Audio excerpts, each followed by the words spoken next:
Ребята, всем привет! Сейчас приедут забирать камин местные, ну и местные обращаются. Сниму небольшой обзор, пока не забрали. Здесь попросили сделать бортик, вот такой небольшой бортик, как у заводского типа. Но многие не понимают, что это просто посадочное место под дрова. Вот. Но он дает как бы эффект, что не так сильно уже бросаются лампы в глаза. Вот такое красивое симпатичное пламя.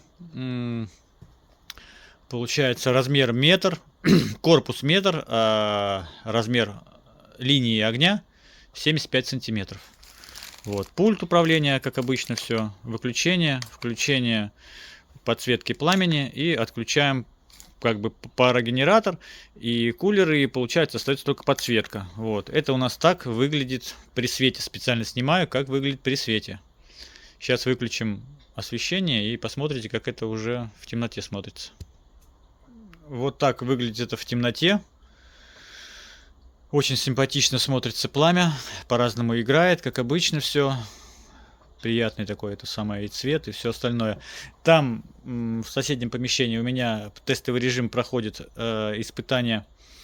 Тоже такой же метровый.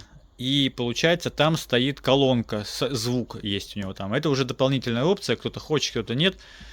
Звук делаю тоже. И вообще все разные как бы допы можно делать. Как у кого как фантазия уже работает.